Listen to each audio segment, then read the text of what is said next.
Hello, friends, and welcome to the Epic Human Podcast. I'm your host, Joe Blair, and thanks for listening today.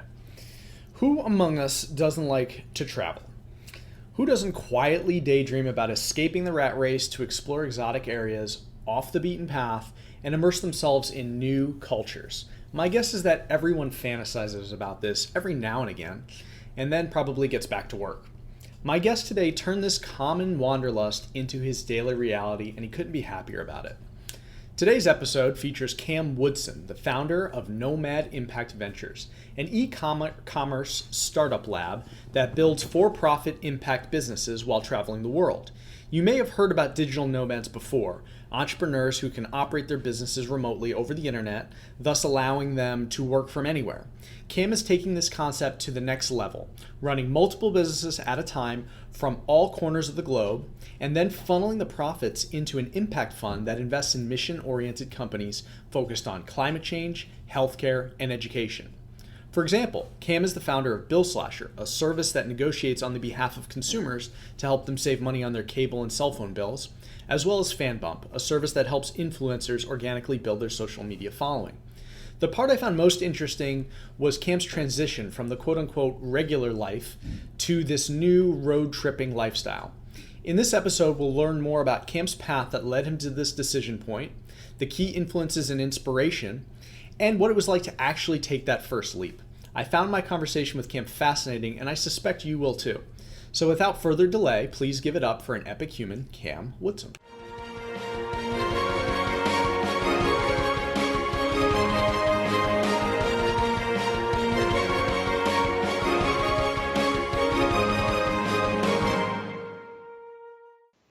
And we are live with Cam Woodsum. How you doing today, Cam?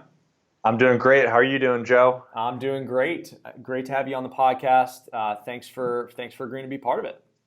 It's good to be here. I'm honored. I'm glad we're doing this. Same. So for context, you and I met when we were actually volunteering, and I think in general that's a pretty outstanding way to meet people and build kind of relationships with new and different kinds of people. And for context, Cam is founder of Nomad Impact Ventures and leads a pretty interesting lifestyle. And we're going to get into all of that. Tons of questions I want to ask you, and been really looking forward to this. But let's start as we always do. I want to hear about the origin story of Cam. I want to know where you grew up, and specifically what you were like as a kid. So why don't you take us to the beginning? Sure. So I'm from Boston, Massachusetts. I grew up in the city of Boston. Grew up playing a lot of sports. I was reflecting on how back when I was about 11 or 12, I would play on about 5 teams at the same time in the same season across baseball, tennis, soccer, and basketball all at the same time. So after school, my parents, which I don't think I thank them enough for this, but they would drive me. I would have around 4 consecutive practices after school that would take me from 3 p.m. till 7:30 p.m. or so. Wow. So I lived, I guess, a relatively engaged and busy lifestyle as a kid. I think heavily thanks to my parents, but played a lot of sports. I was really into strategy games, and I played a lot of the Tycoon video games, like Roller Coaster Tycoon and Ski Resort Tycoon and Zoo Tycoon. Sure. And I actually think that playing those games heavily influenced how I think about business now. Just because it was training in a simulated environment of thinking years ahead and then having to step back, thinking about, okay, this is my goal in 3 years. How do I get there? And you have to sort of think through the steps of how you're going to progress and get to a long-term goal in a business environment, managing money and investments and stuff. So that was really interesting. And I always recommend that to people with kids. Those games are awesome. And then I was really into like baseball cards, and I would have teams and they would compete against each other, and I would dive into the analytics and compare all kinds of stuff there. And then when I was, about 12 or 13, I started selling stuff on eBay and playing with arbitrage opportunities on eBay, looking for mislisted items, buying them in bulk, and then reselling them individually. And I didn't make a lot of money doing that, but I learned a ton. Right. And so just doing a lot of different stuff. I specialized in tennis in high school. I spent most of my weekends playing tennis tournaments and played pretty competitively. And then was planning on playing in college and ended up hurting both my hips. I had 2 hip surgeries during my senior year of college. Wow. And I took a year off before college and then ended up sort of quitting tennis and shifting into business and haven't looked back since. So just real quick, tell us more about your family. Like, so you have siblings. What did your parents do? How did your parents influence you? Sure. So I'm the youngest of 3. I have a sister who's 4 years older and a brother who's 2 years older. And my dad was a venture capitalist, similar to yourself, in Boston. And let's see, how do they influence me? Well, I think I learned a lot about this kindness and respect and empathy from them. And I learned, see, my mom was always very sort of hyper aware of what was going on in the world and analyzing things. So I think I get a lot of my analyzation stuff from my mother. And did you guys travel? I mean, a lot as did you guys do a lot of family vacations and I guess just in general, what were your like memorable family kind of experiences? Yeah, so we did travel a lot. Okay. And that definitely has been sort of a gateway into my life now because I live on the road now and travel around. So traveling early on definitely exposed me to this life that I live now. And we did a safari in Africa one year, which was amazing. That was a mind-blowing experience. Wow. That was when I was about 11, I think. Oh man, that's like the perfect age for that. It was great. It was really, really cool. Africa, I spent a little bit of time there. I really want to go back. We went to Europe a few times or a bunch of times. We never really went to Asia, but we did a fair amount of exploring and traveling, and had a lot of fun with the family. Cool. Well, we're gonna get into how that might be relevant to your current day to day. But one thing that caught my attention is you said you took a year off between high school and college. How'd you spend your time that year? Yeah, so I ended up managing a hip hop artist who was a kid that lived with my family, went to private school with me, and got kicked out of the school that we went to together. And he started rapping and happened to be pretty talented. And I just fell into the role as manager and just ran sort of all the business and strategy. And let's see, in the year after I graduated from high school, I basically just ran his career full time. Well, he was a senior in high school at the time. And he got a few million hits on YouTube, and we did a Pop Chips commercial with David Ortiz, and he sold out a bunch of shows in Boston, and Whoa. It was a wild time that I guess really laid the foundation for how I think about business and taught me a lot of the business lessons that I still apply and think about all the time. From those days. And what do you mean? What do you mean he was living with your family? Was that kind of something that your family did regularly, or was that kind of a one-time thing? No, that was a one-time thing. So he was a student in a program called the Beacon Academy, which takes really smart kids from the inner city in Boston after their 8th grade year, puts them through a full year of really intensive schooling to prep them to go to competitive private schools in the New England area. And so my dad was involved in this program and met this gentleman through that. And then he ended up coming to my school or the school, not my school, the school that I went to. And my parents essentially just helped to give some extra stability. And so he spent probably 4 or 5 days a week living at our house. Gotcha. And we first became really good friends. And then when this music stuff happened, it all just sort of fell into place.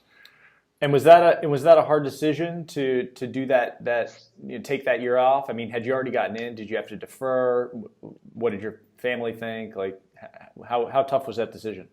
Yeah, so I'd gotten into Amherst College, and it was a pretty easy decision. I sort of had a rough time in high school, to be honest, and so taking a year to reset and regroup, as well as just get back on my feet athletically, was really exciting and interesting for me. And the original idea was to spend the year actually traveling. I lived in South Florida and lived in Barcelona and trained there, and then I gave it all up and focused on the music stuff. So the original plan was heavily around the tennis, and then once we started having a little bit of success, I just realized that I liked the business aspect just so much more and found it a lot more interesting. And I realized that we could actually make money doing it. So it was a lot more appealing on a lot of fronts. Gotcha. So you're managing your friend, and you're getting pop chip commercials with David Ortiz, and things are looking good, and the year is progressing, and then what unfolded after that? Oh man, so I started at Amherst College the following year, and I didn't really want to go. I really just wanted to try to become sort of a music business star and leave the whole education life behind. Right. But I ended up I went to college, and a lot of things happened at the same time. I got to college and realized that I just really didn't want to be in that community.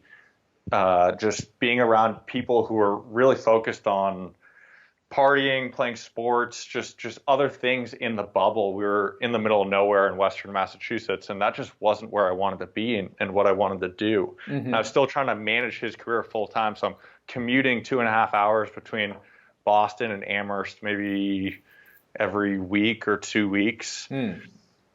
And my artist career, which had been going really well, started to fall apart while I wasn't there.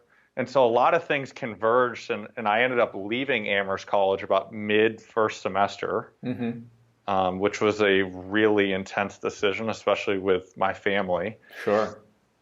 And tried to sort of save my artist career, which ended up, we had a falling out, and his career didn't pan out the way we wanted it to.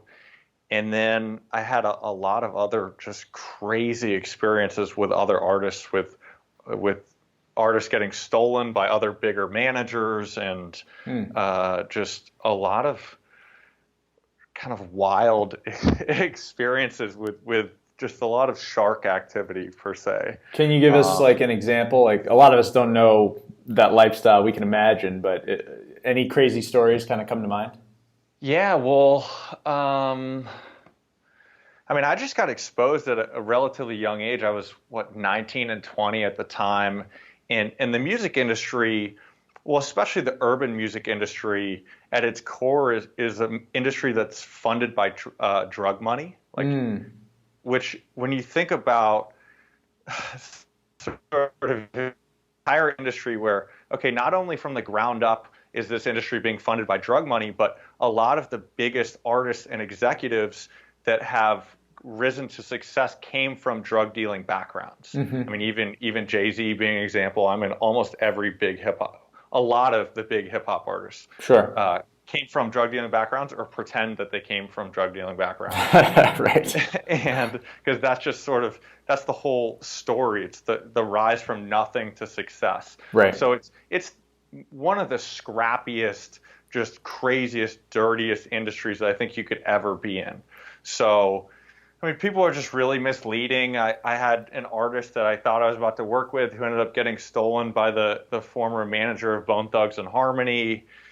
And I had just a lot of things fell through all at about the same time. Like I probably had 5 or 6 different artist situations fall through in a 8-month span. And at the end of that, I really just decided that music was just not where I wanted to be. And so I essentially pivoted out and shifted into technology, and simultaneously or during that year when things were falling apart, my parents had convinced me to reapply to colleges in major cities with business programs, which was a much better fit. And so when I failed essentially and the whole music dream cratered, I fell back and went back to college and ended up at University of Southern California in Los Angeles, and really shifted out of music and focused on like startups and tech and began that journey. Gotcha. And you were still playing tennis at that time, or you'd given that up?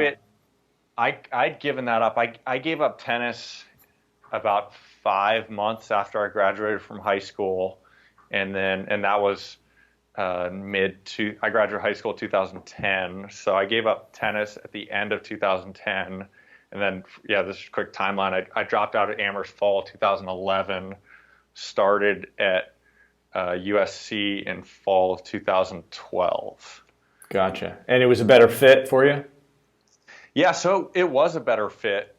I don't feel like I really fit into the undergrad college world very well, even especially after those experiences. I mean, I went into USC and I was just really focused on, okay, I want to build businesses. I realized I love building businesses. I wanted to build businesses, and most of my peers really just wanted to party.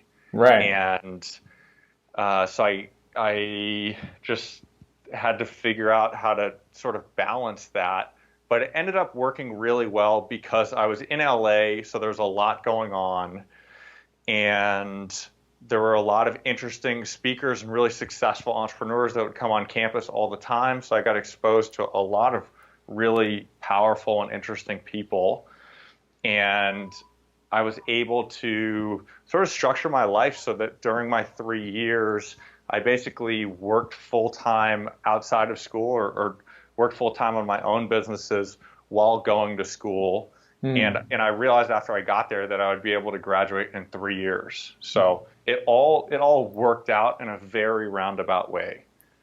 Cool. And what kind of businesses were you starting at that time or working for? So I worked for an equity crowdfunding startup called Flash Funders during my second year of college, and I was doing about 25 hours a week and commuting about an hour each way, which was interesting. That's heavy, yeah. Yeah, and they're sort of a direct competitor to AngelList and CircleUp and WeFunder and these other types of online equity funding platforms.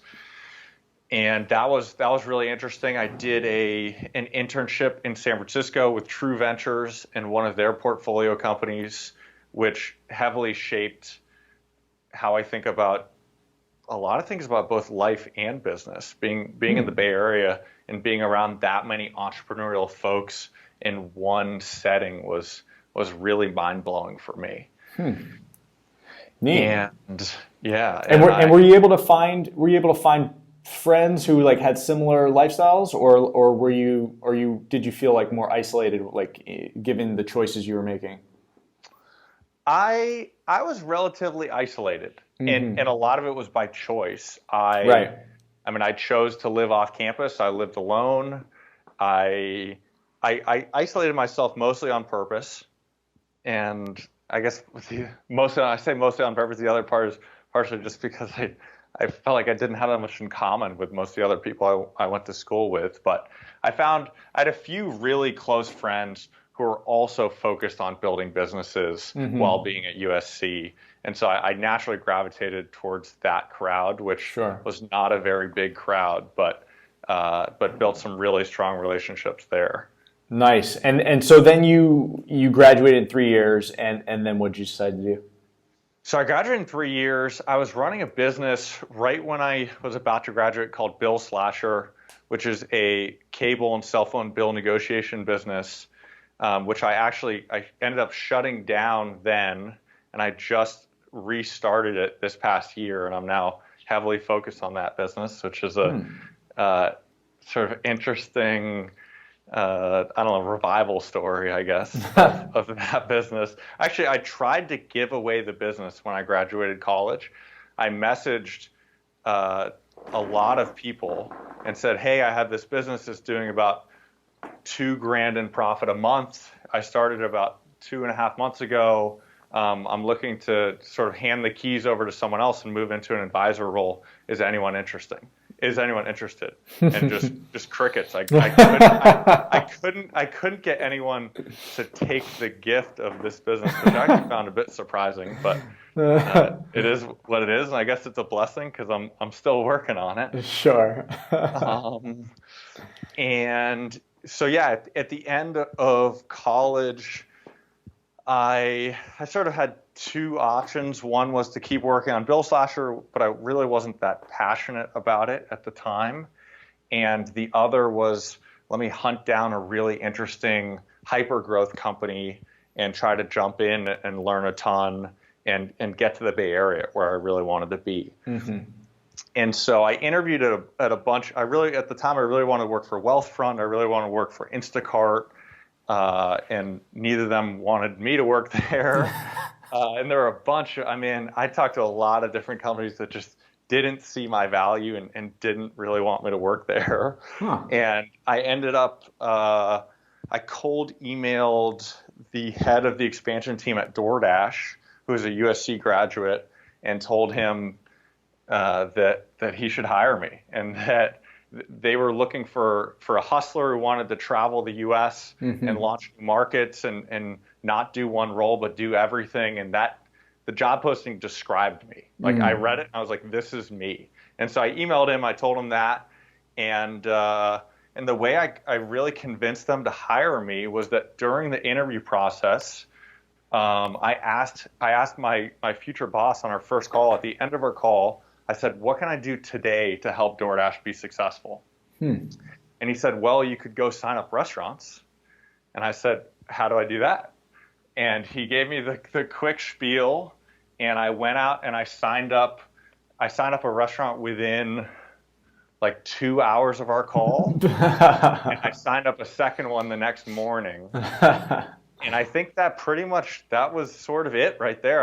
I got an offer I interviewed with a bunch of other people, got an offer 5 days later, and the rest is history. That's the ultimate ace the interview experience. It was that interview went about as well as I think it could have possibly have gone. This is after many bad interviews before this, so it worked out. I was glad. Sure. So then you took on this role, which had you kind of traveling around the U.S. and you were kind of opening like new locations, or maybe you could talk a little bit more about what you were doing there. Yeah, so we would spend 6 to 8 weeks, and when I joined, the company was at 80 people and about 5 markets. And when I left about a year later, we were at about 320 people and 30 markets. Wow. So it was a whirlwind of a time of growth. And the role was basically you show up in a new market, and you basically launch it, turn it on, hire the local team to run the market, and you do that in about 6 to 8 weeks, and then you pack up and head to a new market. And so I was doing everything from selling restaurants, and I had to learn how to sell because I'd never done sales before. So I learned how to sell. I was doing a lot of recruiting, of hiring new people, like hiring full-time staff to run markets, and then was doing marketing operations and running all these businesses in the market.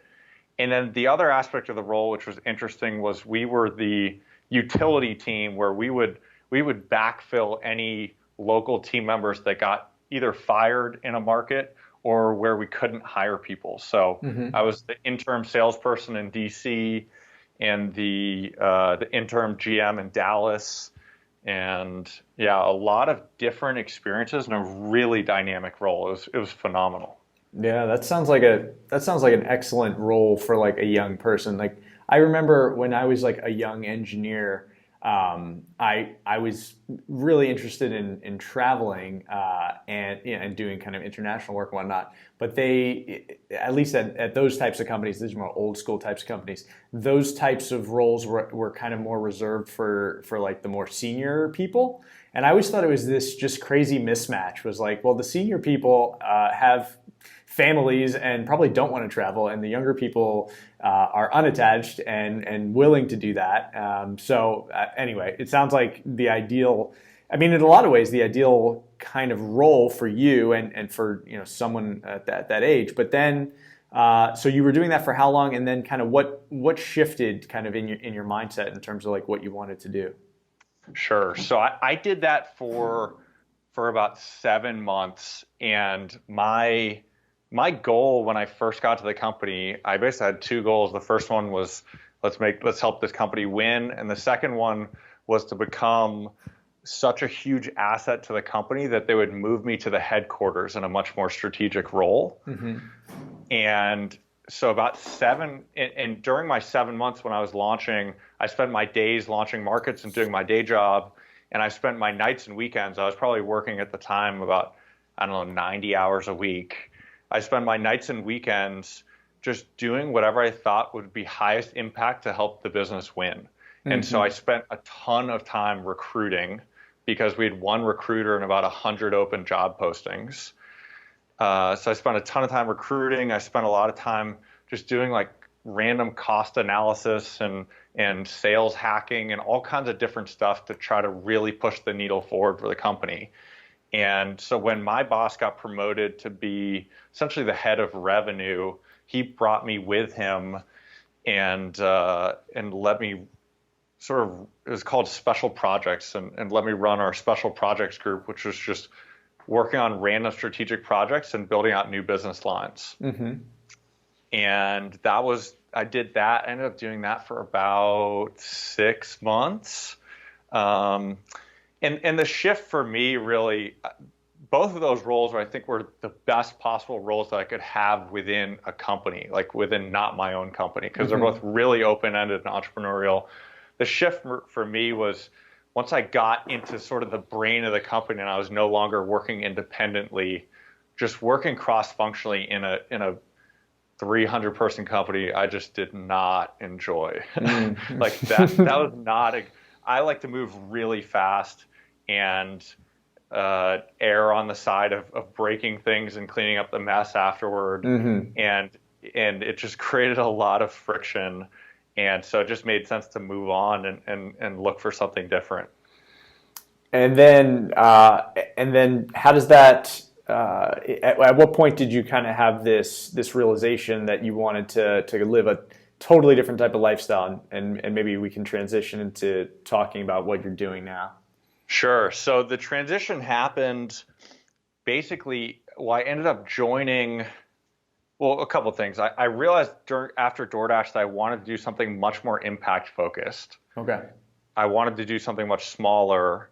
I joined a different company in the Bay Area in early January, so a little over a year ago, early January of 2017, and found out that the CEO hadn't been honest about their growth and profitability metrics. And so I quit very shortly thereafter. And then so a combination of things, there was a 5-year relationship with my girlfriend ended, and my lease was about to end. And I just decided enough is enough. No more jobs. I need to run my own business, Uh-huh. and I have no idea what I want to do, but I need to figure out how to live cheaply and buy time. And there were two options in my mind. The first one was go live at home, and then the other one, which I stumbled upon, I don't remember exactly how I came upon this, but I just realized, I could go live really cheaply abroad and live a great life and just sort of buy time and explore and figure it out. So I did that. I called my parents one day and said, hey, mom and dad, I quit my second job within a 6-month span, and I'm moving to Asia. And that's what I did. Where specifically did you move? So I ended up last year, I lived in 7 different countries for anywhere from usually 4 to 8 weeks. I did Bali, Indonesia, Chiang Mai, Thailand. I lived in Seoul briefly. I lived in Taipei. I lived in Da Nang, Vietnam briefly. I lived in Australia, and I lived in Bangalore, India. And so, but at the beginning, when you said, "Hey, I just want to buy some time," like, how did you transition between like, "Hey, I want to get away, I want to buy some time," into the realization of like, this is what I want my actual like regular lifestyle to be? Yeah, good question. So, well, the trip was originally going to be 3 to 6 months, and then once I left, I was like, this definitely needs to be at least 6 months because I got to Bali, and Bali is just great. And Okay. I'm paying $300 in rent. I'm riding around on a moped. I've got a surfboard and go surfing whenever I want. I'm living a few minutes from the beach. Meals cost $4. A beer at the bar costs $1.50. I was like, this is great. This is great. This is. How did I not know about this sooner?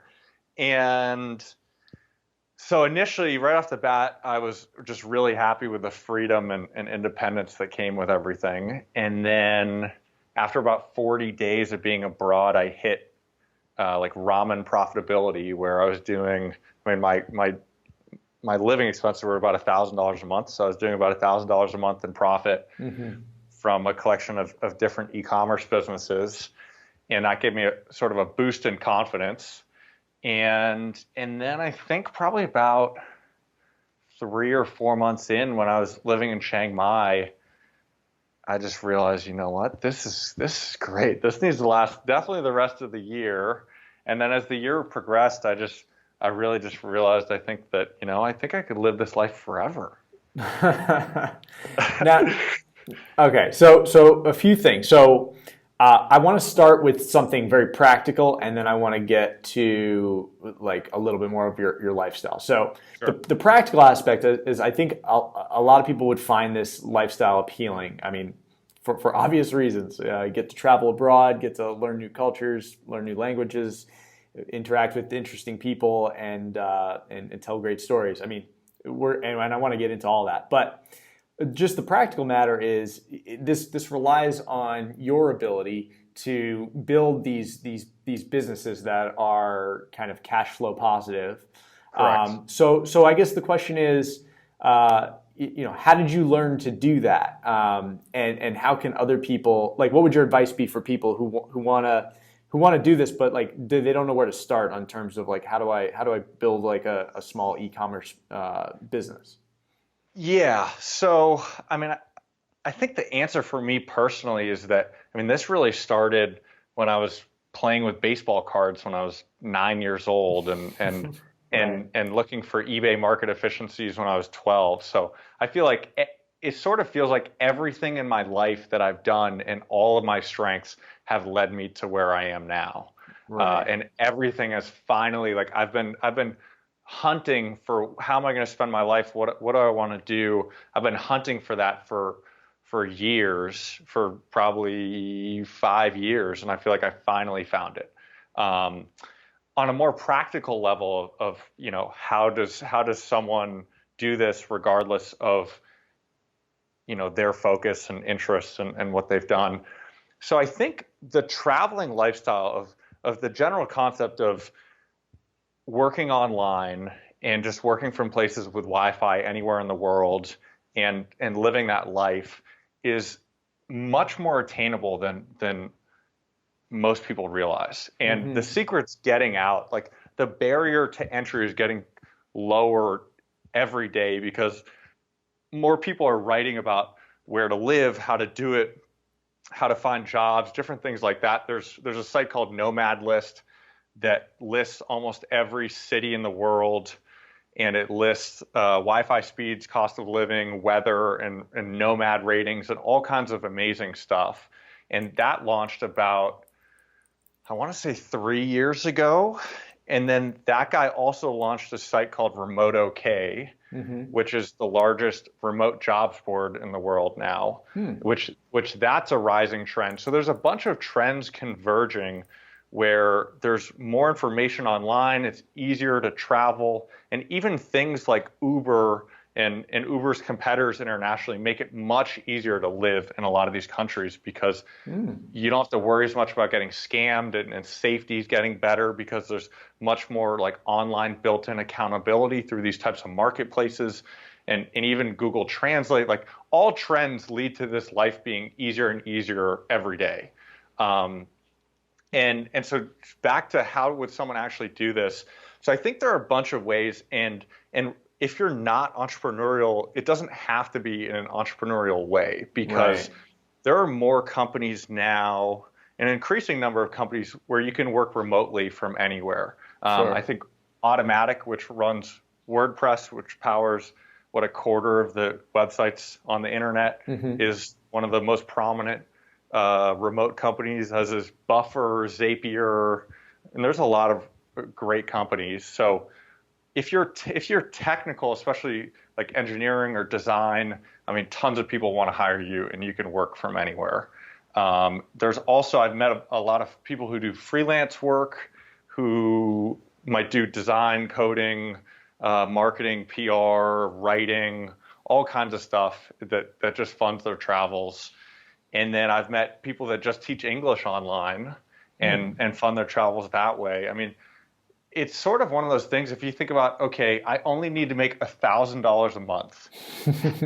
if that's the barrier to entry of, okay, to travel the world, I need, well, let's build in a little more. To travel the world, I need like to make $1,300 or $1,400 a month.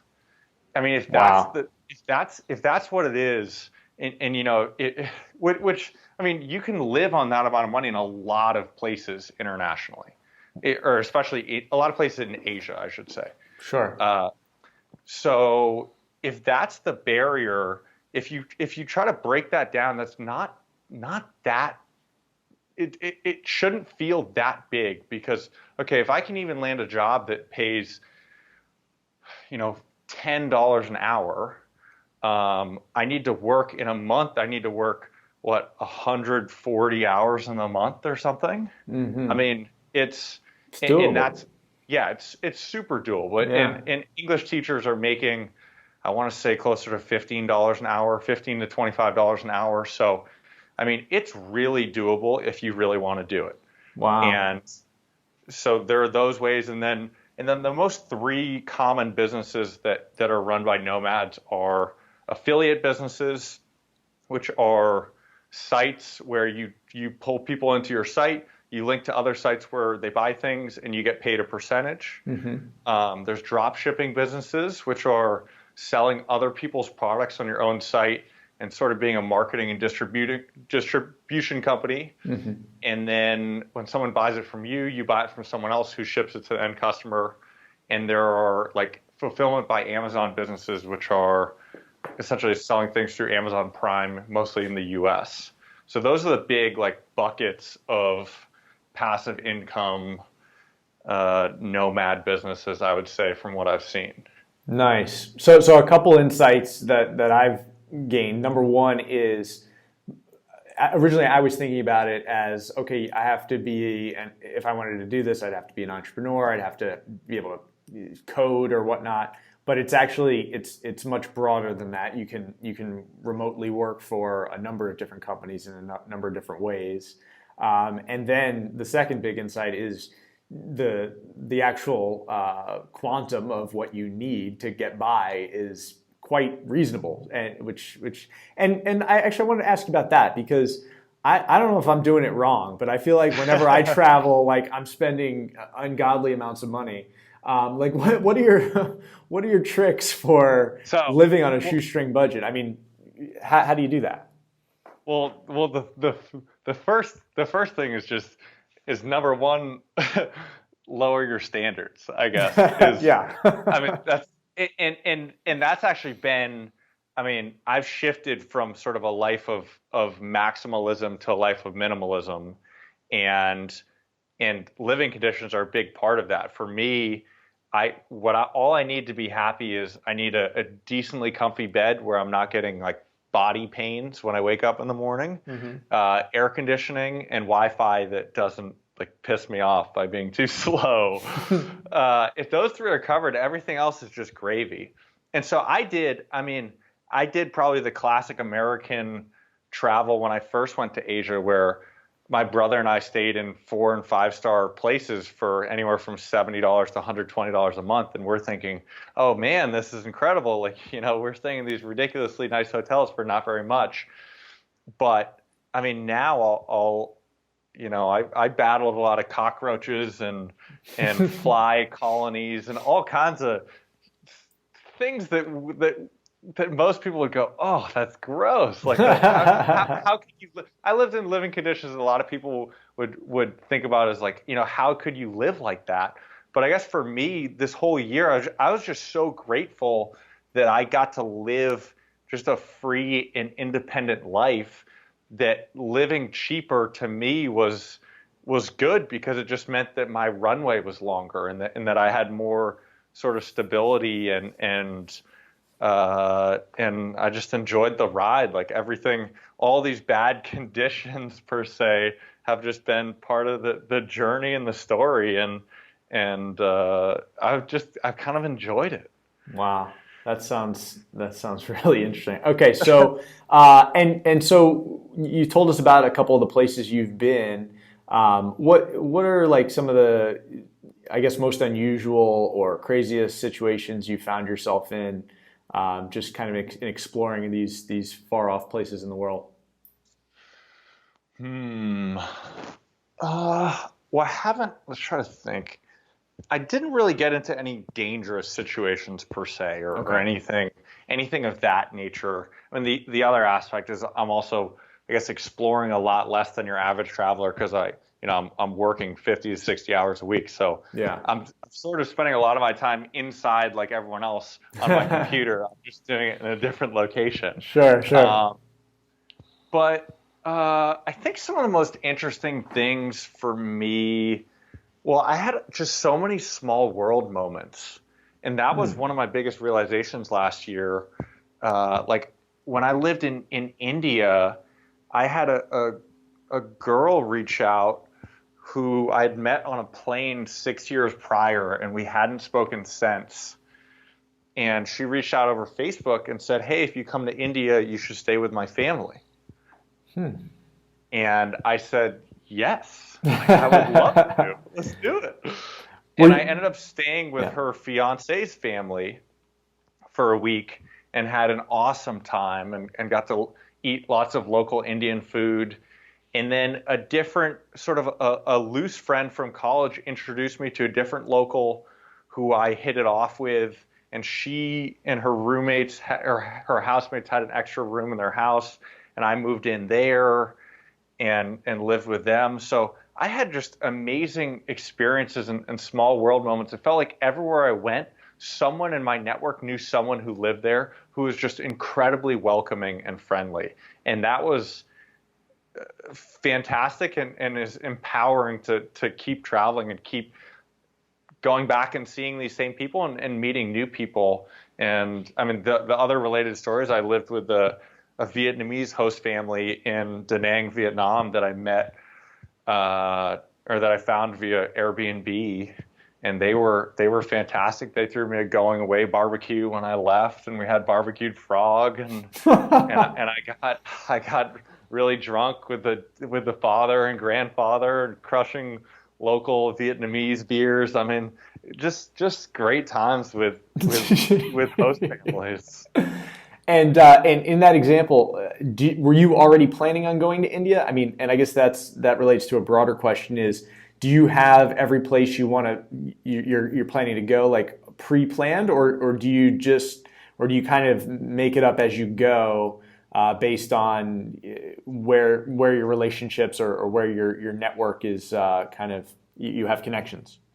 So I haven't made any decisions based on network. I've Mm-hmm. mostly gone off of places that other nomads recommend or places that I want to go for specific reasons. Mm-hmm. Like I just wanted to go see Vietnam. I'd heard great things.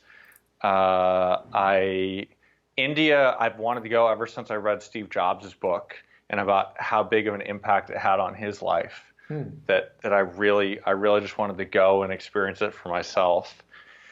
And then as far as like planning goes, this year I have all my places picked out, which are Medellin, Colombia is next. I'm in Miami right now, and then I'll go to Lisbon, Portugal, Budapest, Hungary, back to Bali, Indonesia, and back to Chiang Mai, Thailand.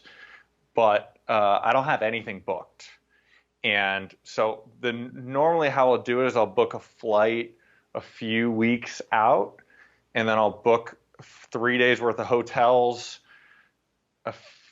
a week before or so, and then when I get there, I'll scout out apartments for the first day or two, and then I'll make a decision and sign a 6-week lease or something, and yeah. And you mentioned kind of living with host families and whatnot in Vietnam and other places. And how do you navigate the language barriers of things? I mean, is it I don't know. Like, are you particularly gifted with picking up languages, or do you just kind of get by with English? What's your strategy? So the answer is, I mean, I basically only know English. I know a little bit of French, and I've now got, in preparation for Colombia, I've got about 10 words in Spanish, but don't quiz me. I'm practicing on Duolingo. I'm trying to get it going, but Sure. we'll see. I've found, this is one of my other big realizations, is that it's significantly easier to live in countries where you don't speak the language, even if they don't really speak English, than I previously realized. And a couple of my favorite anecdotes are, well, I learned that the best way to get food anywhere you go in a foreign country is not avoid TripAdvisor and the tourist stuff. Just look where the locals are eating, and then just walk in. And so I would go in Vietnam. I'd ride around on my motorbike, and I'd see, okay, here's a ton of locals at this restaurant. It must be good. And so I'd literally just walk in. I'd sit down, and in Thailand, this is how I found my favorite restaurant. Was I went in and I sat down. The menu was 100% in Thai. I've got 2 words in Thai, and none of the people there spoke English. And so they looked at me, and I just shrugged, and they shrugged, and then the waiter walked away, and it was a chicken and rice place. They just brought me chicken and rice. And then when I want another one, I just put up my hand and go like one more. And yeah, so just people, it kind of just works. Like you sort of just, it's a little nerve-wracking at first, but people are really helpful, and it all just works. And one other quick story is in Taipei, I partially tore my pec when I was living in Thailand, and I needed to get some exercise bands to rehab. So I ordered some off a site off the local Amazon in Taipei, and it kept giving me an error when I was trying to check out, and I couldn't figure out what was going on. So I went into a coffee shop. I asked 2 random girls. I said, "Hey, can you tell me what the heck this pop-up says?" It was in Mandarin. I don't speak any Mandarin or read any Mandarin. And they told me that it was because I was putting my name in English and I needed my name in Mandarin. I was like, okay, like, can you give me a Mandarin name? So then they gave me a name and we type it in. The order works. Driver calls me the next day, speaking a mile a minute in Mandarin. I don't speak Mandarin. So I ran across the street into a restaurant, I ran up to the hostess and I say, "Excuse me, like, do you speak English?" And she goes, "A little bit." And I go, "Perfect." I was like, "Can you tell this delivery driver to deliver my package across the street? Like, he's trying to, I don't know what's going on." And so she hops on, she's like, "What?" She hops on the phone, talks to the guy, and boom, my package gets delivered 30 minutes later. It's like people are just so helpful, and everything kind of just works out if you just take leaps. I guess that's more, that may be even just a life philosophy around, if you just sort of leap into the unknown, like everything just seems to, maybe I'm overly optimistic, but things just seem to work out even when they don't. Like even if you fail first, things always just kind of just piece together in one way or another. Wow. I mean, it sounds like that's manifesting quite clearly. And it sounds like that's, I mean, you've talked about a couple of the big takeaways. I guess, is there any other kind of big insight that you've gleaned over the past year just for yourself personally, or maybe like something about you that's changed as a result of kind of this new lifestyle? Well, my outlook on money has shifted dramatically because now that I've seen that, okay, I can live an incredible life on $1,000 a month, and that I don't think about needing personal money. Like I don't see money as a tool to increase my personal happiness. And I think even if I were making $1 million a year, I would still be living the exact same lifestyle that I'm living today. Like I feel like I found the lifestyle that I want, and money will not affect that. And that's been life changing in so many ways. I mean, for me, I see money as a tool for impact, which I mean is probably not so dissimilar from how Obvious views it in many ways. But I view it as a tool for impact in a way to create positive change in the world, but not to improve my own personal life. And maybe you should talk a little bit about that, because we've talked about how you're getting by, the businesses you're starting, but talk to us about kind of the longer term plan of Nomad Impact Ventures. Sure. So our vision, and I say I just added I did all of last year solo and just added a business partner 2 months ago who's going to live and travel with me at least this year, and work on these businesses.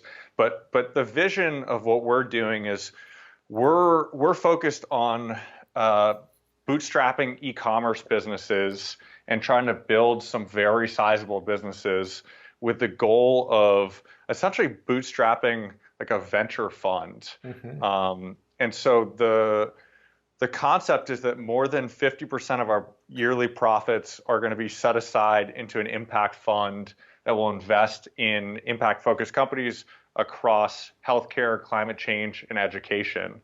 And so, I mean, this all ties into traveling the world. I mean, we're planning to do this while traveling probably indefinitely, and the hope is that both we can create a lot of direct impact with what we're doing by generating a lot of capital and then investing that effectively into other companies, both externally and internally, that move the world forward per se. And then hopefully just by documenting and sharing the story, we inspire other people to live bolder lives and travel and pursue happiness and freedom and all the things that we care about. It's an inspiring mission, and I've thought that ever since you first told me about it. And so I think many would find this appealing, especially younger folks would find this lifestyle appealing. What caution would you advise to people? Like what's the hardest part about the lifestyle, or what characteristics would you have to be successful in this lifestyle? What characteristics would be difficult, or what would you have to overcome to get into this type of life? That's a good question. And I think the number one thing is isolation. So, I mean, it's the fundamental difference of being a nomad versus being someone who lives in one place. Is if you're nomadic, you're jumping between communities, Whereas if you live in one place, you have a lot of stability. And many people crave stability.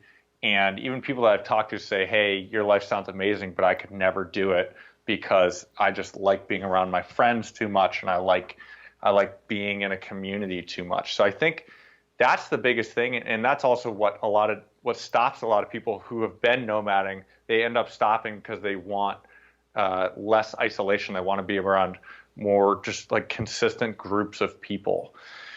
And if I end up stopping nomading, that'll probably be the reason that I stop. The counter to that is there are more things like remote year, and remote year is one, Wi-Fi Tribe is another, which are companies where you can travel with other nomads ranging from groups of 15 to 40 or 50 people, and you can travel to different places. So I guess for people that wouldn't want to do this exploration journey solo and wouldn't want to spend this much time alone, that's definitely the gateway drug per se, or the entry point would be one of those programs where you can travel with groups of other people who are also probably new to this or just really want to be around other people.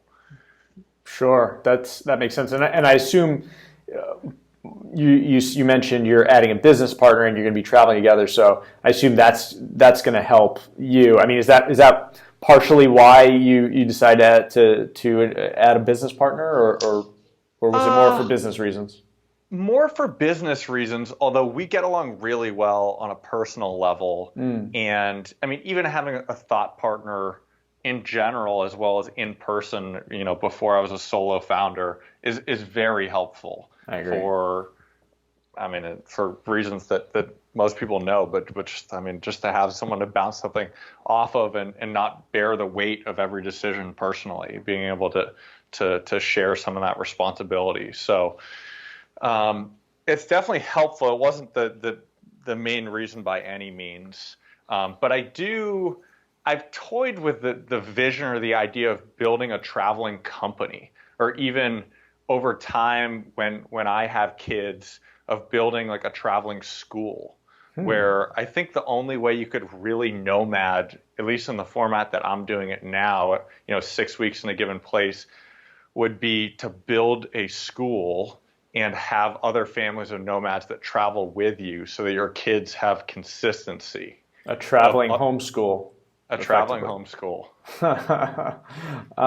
Interesting. I like that future. Well, yeah, go ahead. I think my kids our kids probably won't overlap, so I may be too late to catch you in the age group, but we'll see. We'll see. You never know. And I guess tied to that idea, I mean, you kind of partially answered it, but I guess one question I had coming into this was, what is your long-term plan? Like, how long do you think you'll do this? Do you have, or are you even thinking that far out, or are you purposefully trying not to? But maybe you could comment on that.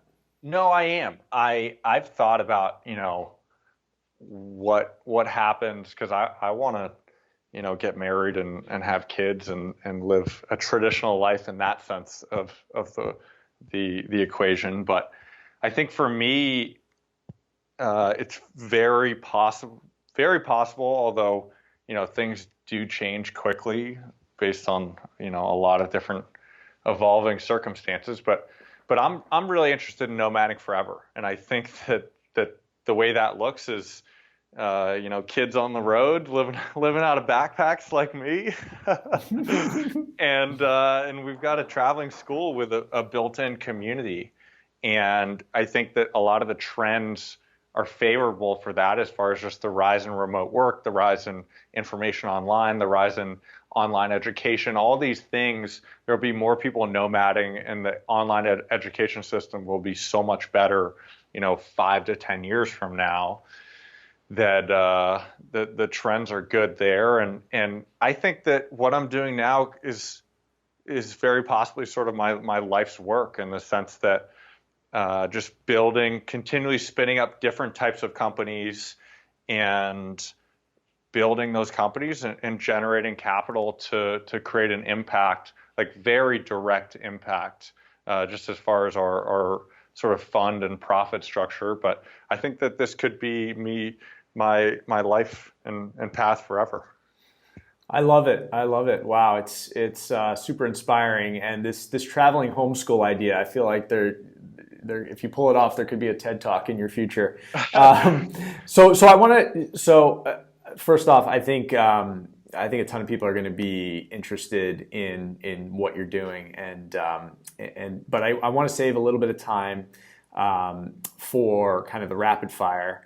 And so transitioning kind of back to just you, who you are as a person, what drives you. So first, maybe you could just tell us, like, besides traveling and all the things you're doing day to day, what do you do kind of for fun, like outside of building these businesses and in between traveling? And on that note, maybe you could tell us about your kind of new dancing interest. Well, I should probably start with the dancing interest. So this is from a blog post I wrote called "Why 2017 Was the Happiest Year of My Life." And I think it was number 5 was I started listening to happy music and started dancing. And the backstory there is I only listen to happy music now, which is my upbeat happy music is tropical house music.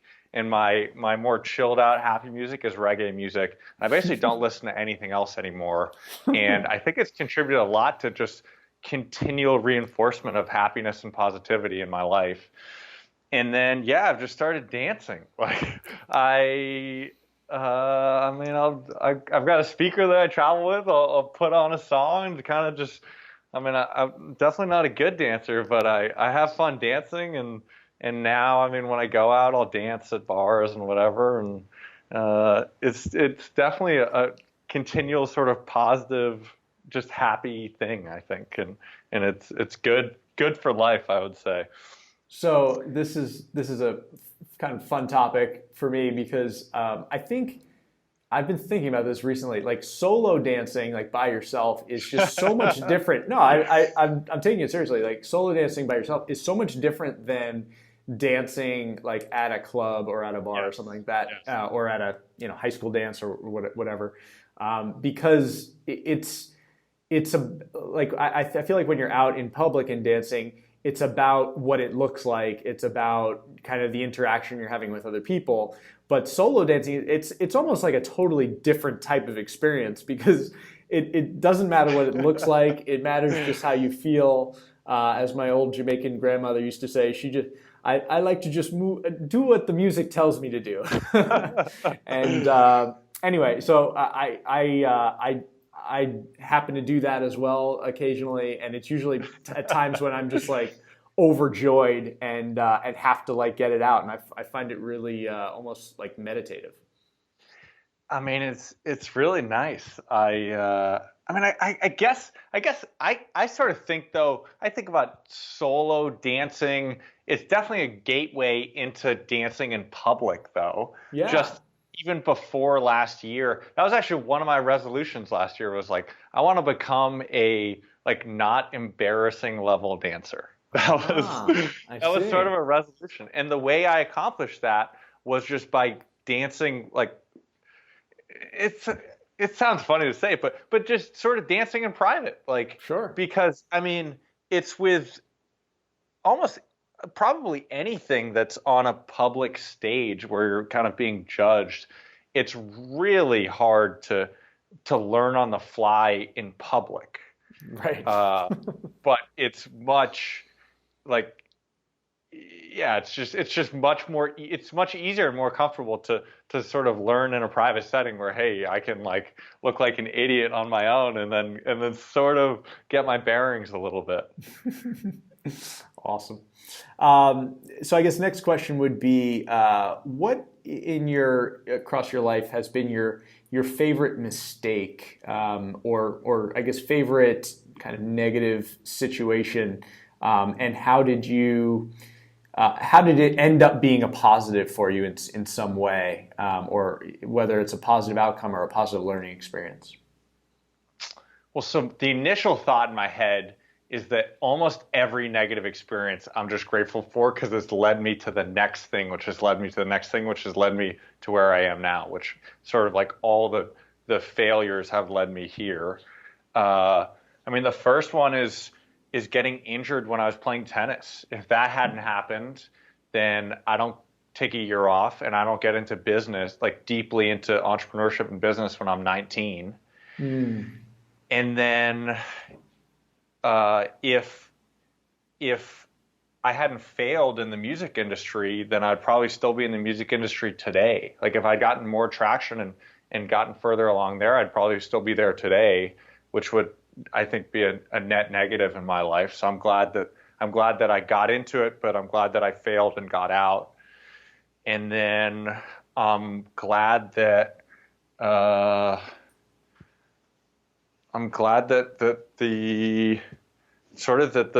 bunch of negative employee experiences happened, as far as just being in a company where there wasn't sort of the right level of honesty, and getting out very quickly, which led me to this as well. So those are all sort of probably the most significant moments that have led me here. Yeah, no, it's funny too. When you talk about in the music business, like if you had been more successful, then you would have been kind of stuck. I mean, that just reminds me of sometimes people are the victim of their own success, and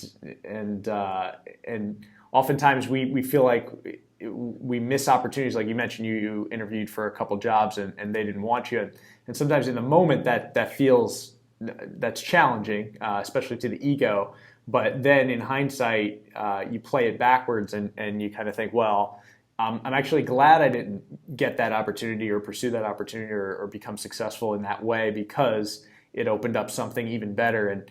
And just recognize that and kind of reminding yourself of that is helpful sometimes when you do experience failure, because it's so hard in the moment to say, oh, this is going to be better. I'm going to be better off because of this in the moment. But that's why it's good to keep in mind, right?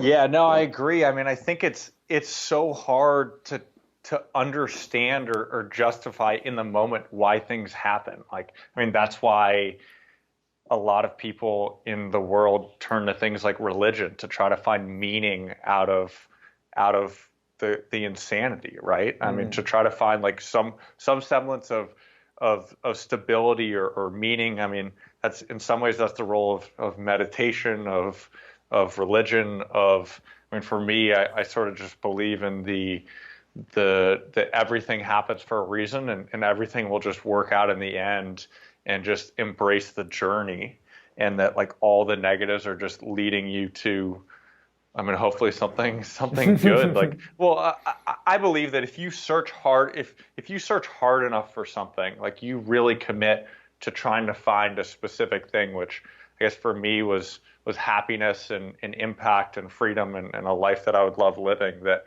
eventually you'll stumble into it one way or another. And that definitely happened for me in a very, very roundabout way. And what would you say is your most unpopular opinion? Something you believe that most people do not believe? Yeah, that's a tough one. And I've thought about this before, because I know Peter Thiel loves this question. Yeah. I think one that I've been thinking about is, I think it's easier to start a company. It's easier to start a U.S. focused like consumer internet company outside of the U.S. than it is inside of the U.S. Why is that? And the reason for that is because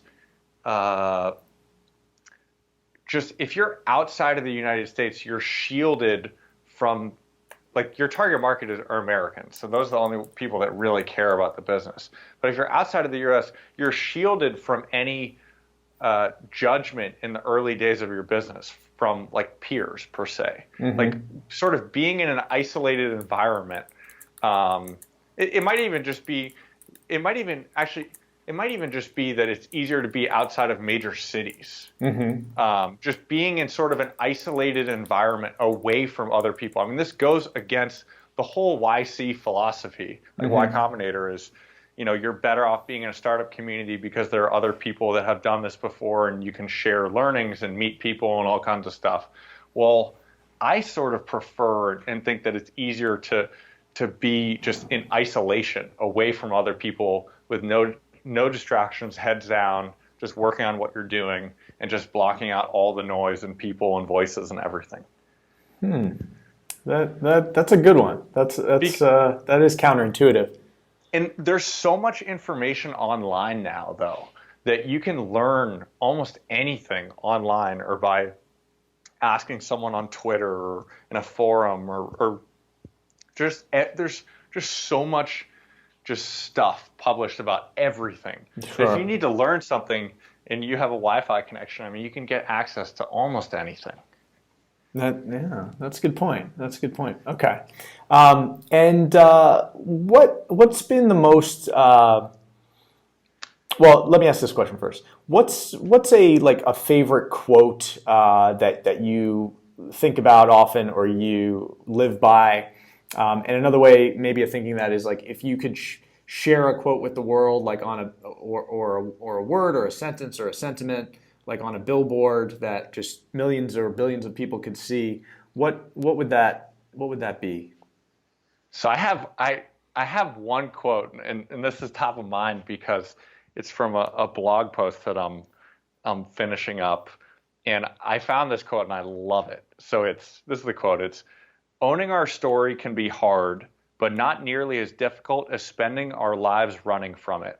Only when we are brave enough to explore the darkness will we discover the infinite power of our light." And it's from Dr. Breen Brown.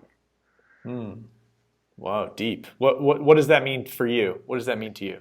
So, well, this is diving into a new area, but this blog post that I'm writing that I'm about to share, which isn't something that I've really ever talked about publicly, is about like beating depression and how that has shaped my life. Oh, interesting. And so the quote for me is really deep because it's sort of about, just publicly owning your lowest moments and sort of sharing that with the world is just like it's a crazy positive. I mean, most people, even talking to my parents and other people and sharing, people who I've shared this with privately before posting it, I mean, most people don't share their really negative things in life and their sort of their lowest and hardest moments in life. And so I'm I guess taking a different stance there, and I love the message behind this quote. That is a super powerful quote, and we didn't get into that too much, and feel free to reserve, in light of having this blog post come out. But is there anything you want to share about that experience and how it's led up to today, or do you want to reserve that for the blog? No, I can share it, and Sure. I guess I'll plug here that I blog at camwoodsum.com, which is CAMWOODSUM.com.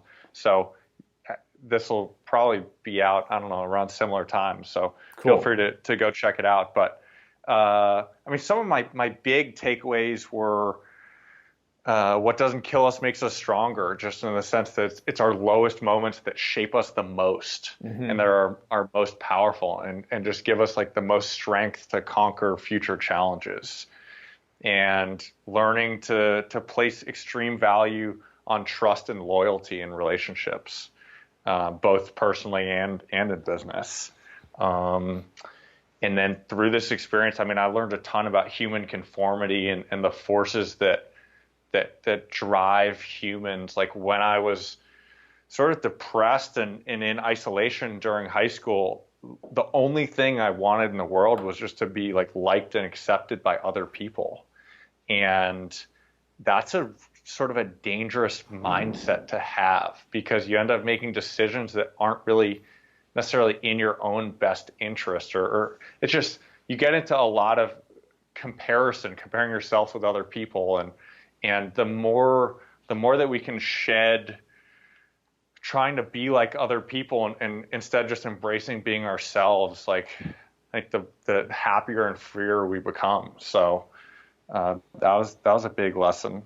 Yeah. And I guess my last one was, this is a Tony Robbins quote, which is about, like, happiness is when expectations match reality.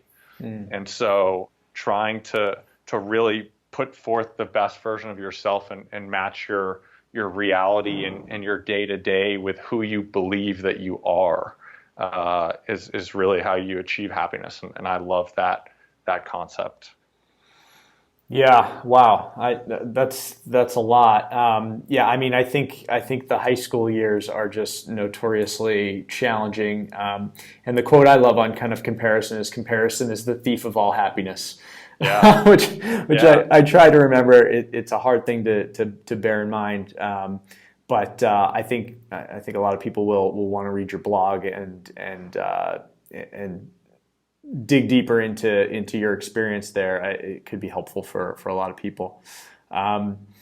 So I think that kind of wraps it up. So you mentioned your blog. How else can people follow you, track you, learn about what you're doing, and get in touch? Yeah, so my blog is, I've shared a lot of information about my story and different learnings, and that's camwoodsum.com. And then I'm on Twitter, Instagram. Yeah, those are probably the two best public places. Instagram, I'm fairly active. It's at Cam Woodsum. Twitter's also at Cam Woodsum. Nomad Impact Ventures is just nomadimpactventures.com. And then the businesses that I run, if you want to check them out, there's billslasher.com. And I have a business called fanbump.co, which is a Twitter and Instagram follower and engagement business for businesses and influencers. And yeah, that's about it. I'm very, very open and responsive on social media. So if you message me on Instagram or Twitter, I will most likely hit you back pretty quickly. So Excellent. feel free. Anyone that wants to chat about anything, you can reach out. I'm available. Excellent. Yeah, reach out to Cam before he gets so big that he's not going to have the time to reach out to you. Hey, Cam, really appreciate you coming on the podcast. You have such an inspiring story and lifestyle and just kind of view of the world. And I think many of our listeners are going to enjoy it and get a lot out of it. So just want to thank you again for being on the podcast. Well, thank you for having me. I guess I'm going to close with one question to you, which is any interesting insights, learnings, things that you want to share before you wrap this up? Well, is there anything burning that's going on in your life or your mind that I want to hear about the hot and cold. Yeah, I was going to bring that up. We talked a little bit. We went back and forth after we had first met, or the first couple times we met, about just things we had done recently that were kind of interesting or inspiring. And I mentioned that I'd been doing some hot and cold therapies, and so I'm pretty intrigued by these ideas.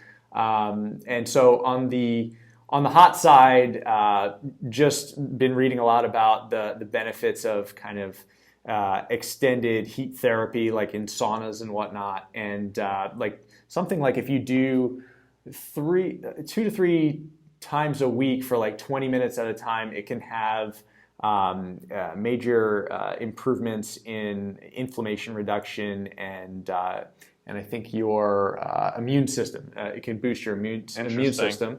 And then, and I was actually trying to think in your context. Like, I mean, I live pretty close to a YMCA that has or I work pretty close to a YMCA that has a sauna, so I can jet over there and do like 15 minutes in the sauna, and it's kind of nice.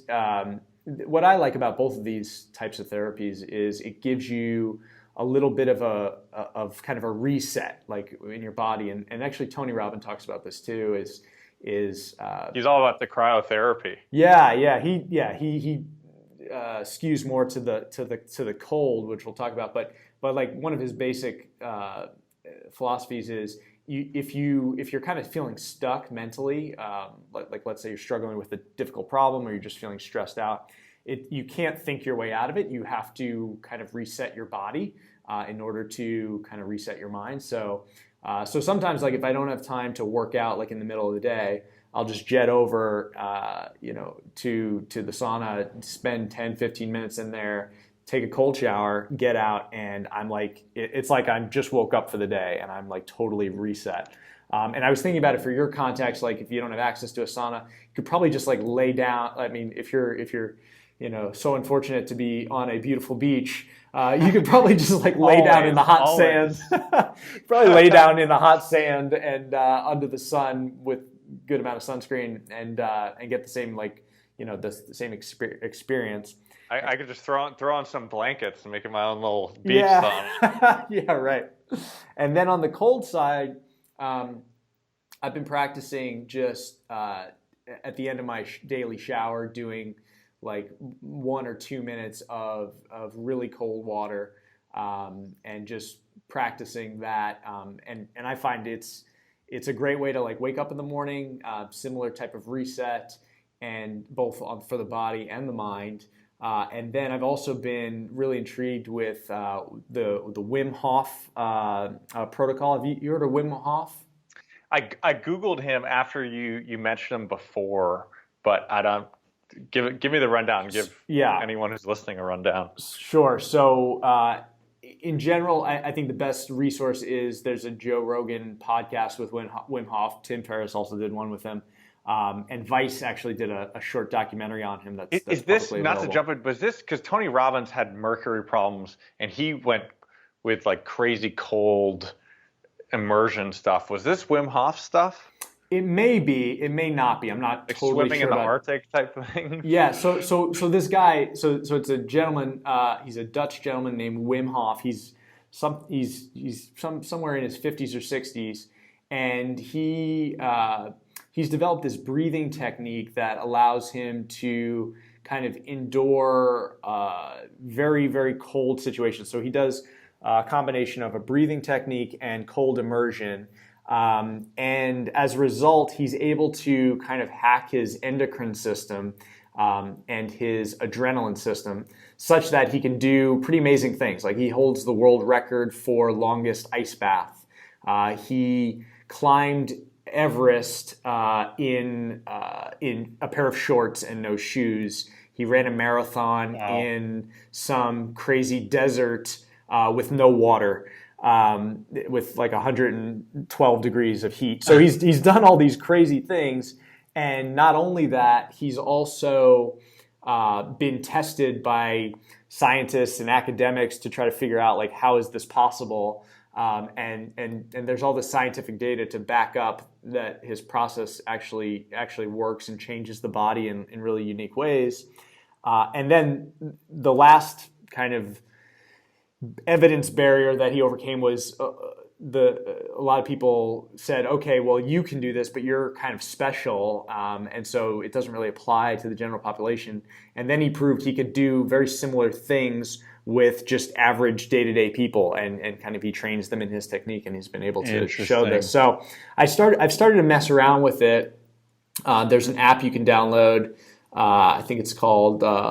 You just search Wim Hof on the App Store and you can find it, and just kind of walks you through some of the basics of his techniques, and I would say definitely follow the protocols and be safe when you do it. But I've started messing around with it, and with some simple breathing techniques, I can sit in an ice bath for like 5 or 10 minutes very easily, very comfortably. Whereas normally I have quite an aversion to cold. So again, I'm in the early innings of kind of exploring it, but it's definitely an intriguing idea that I think is going to gain a lot more popularity as it becomes more more ubiquitous and more proven. So anyway, those are the things that I'm playing around with, and so far with extremely positive results in terms of my mental and emotional state. So Cool. highly recommend, and happy to happy to talk more about that, going forward. Awesome. Yeah, since you mentioned that, before we chatted, actually I tried doing a sort of a different version of hot and cold, which is taking alternating 7 times during your shower between hot and cold. Whoa, yeah. How'd that work out? You switch back and forth. It's pretty awesome because you go cold and it's like it's sort of a wave takes over, but it happens like kind of gradually back and forth. Then when you go hot, your body's just like so happy. Yeah. And then you take it away. I think it kind of builds willpower. Because you're sort of rewarding yourself and taking it away, like back and forth quickly. I mean, if you have it kind of depends. Well, I guess most showers work with this. The shower I'm using right now doesn't have hot water, so I can't do that. But normally it works. Yeah, and I would say I've messed around with that as well, and I feel like the general takeaway is like when you're done, you feel like you're ready to just take on the world. And come what may. Well, hey man, this has been amazing. Really enjoyed it, and it's been a pleasure getting to know you better, both outside the podcast and especially on the podcast.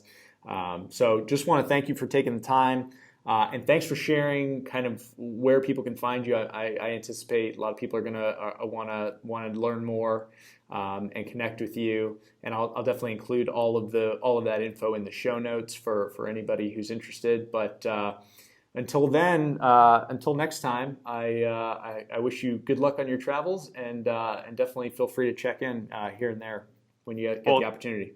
Well, thanks for having me, and this is fun, and look forward to listening to your future podcasts and seeing you next time I'm in San Francisco, or next time you do an international trip. I'll have to find you and hunt you down. Sounds great. Well, thanks again, Cam. Really appreciate it, and thanks to everybody for listening. Thanks, Joe.